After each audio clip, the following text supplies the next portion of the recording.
Pada video kali ini kita akan membahas materi bagaimana cara menyelidiki sebuah fungsi tersebut termasuk dalam fungsi permintaan atau fungsi penawaran. Caranya adalah yang pertama kita harus menentukan terlebih dahulu slope atau kemiringan garisnya. Jadi kita harus menentukan slope, kemiringan atau gradien garisnya. Jika negatif, maka kemungkinan fungsi tersebut merupakan fungsi permintaan.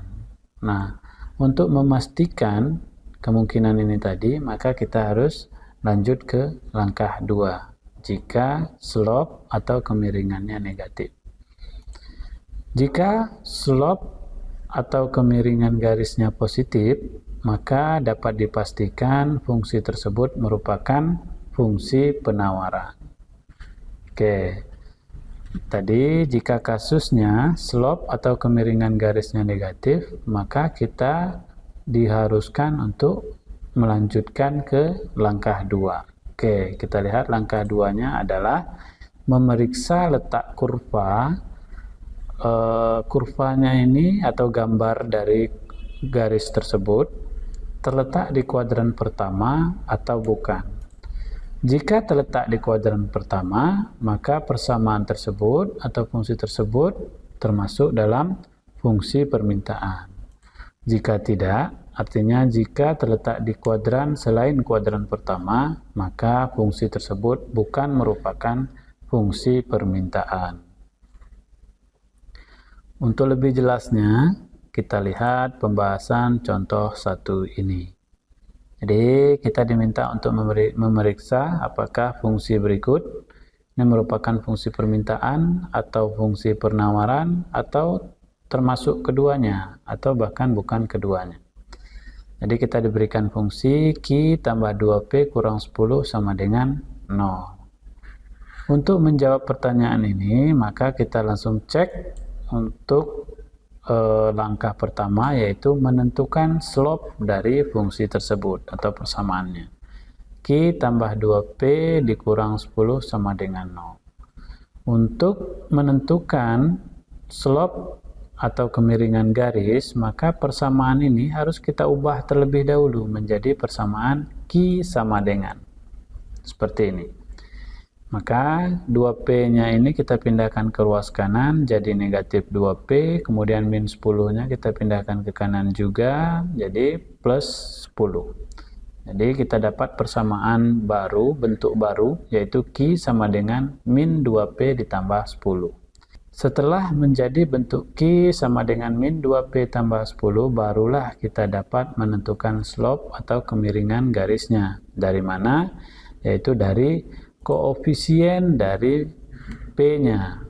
Artinya bisa kita simpulkan bahwa slope-nya negatif atau kemiringan garisnya negatif. Yang kita butuhkan cuma slope-nya negatif atau positif. Karena slope-nya negatif, maka kesimpulannya fungsi tersebut mungkin atau kemungkinan merupakan fungsi permintaan. Maka untuk mengecek kemungkinan ini, kita harus lanjut ke langkah kedua. Karena tadi slope-nya negatif, maka kita lanjut ke langkah kedua, yaitu memeriksa letak kurvanya di kuadran pertama atau bukan. Oke, tadi kita diberikan fungsi Q tambah 2P kurang 10 sama dengan 0. Maka kita harus menentukan pasangan titiknya, yaitu P, Q, agar kita memperoleh sebuah titik. Dan kita butuh 2 titik agar bisa menggambar bentuk kurvanya atau gambar garis lurusnya dari fungsi ini. Oke, caranya yang pertama kita misalkan terlebih dahulu P-nya yang sama dengan 0. Setelah kita misalkan P sama dengan 0, maka kita substitusikan atau kita gantikan nilai P sama dengan 0 ini ke persamaannya. Q tambah 2 kali 0 dikurang 10 sama dengan 0.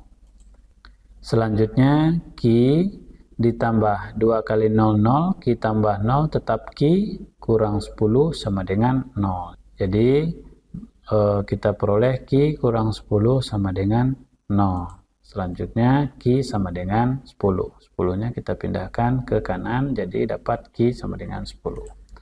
Sehingga kita dapat titik pertama, pasangan titik pertama yaitu 0,10.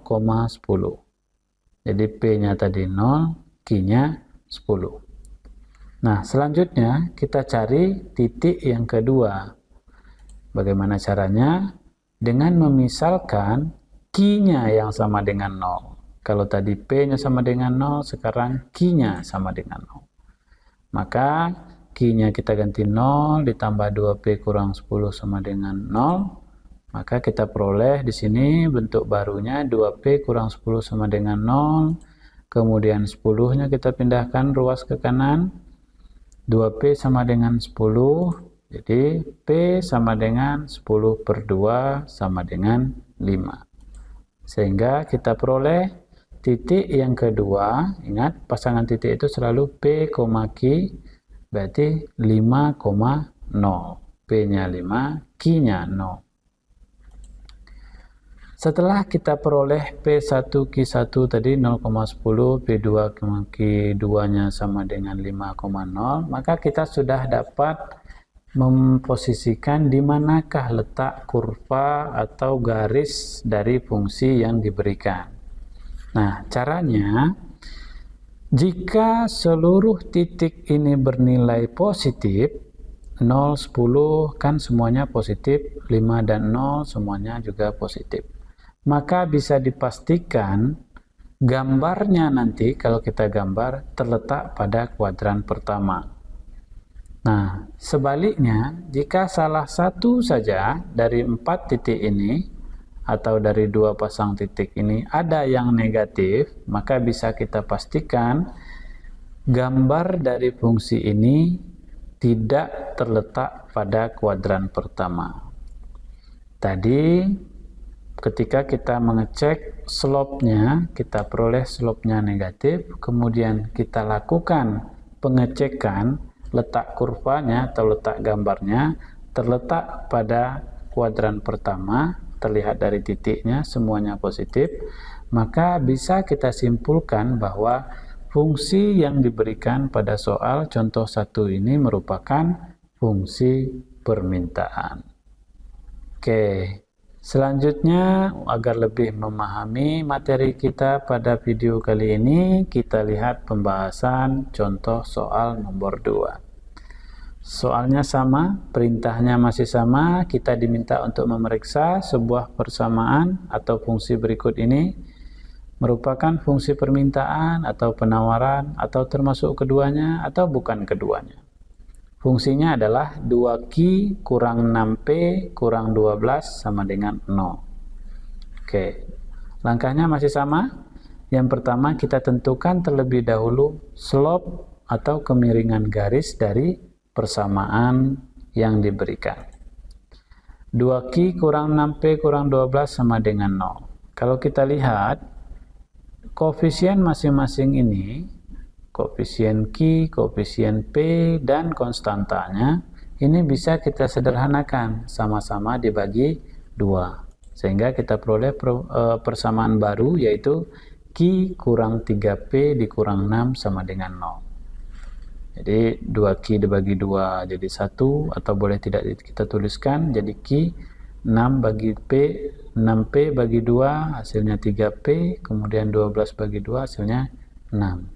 Nah, selanjutnya kita untuk menentukan slope-nya, maka kita harus menjadikan persamaan Q kurang 3P kurang 6 sama dengan 0, ini berubah bentuknya menjadi Q sama dengan. Berarti 3P dan 6 ini kita pindah ruaskan ke kanan sehingga berganti tanda dari negatif menjadi positif, dari negatif menjadi positif. Sehingga kita memperoleh bentuk persamaan baru yaitu Q sama dengan 3P ditambah 6. Dari persamaan ini bisa kita lihat bahwa slope-nya bernilai positif.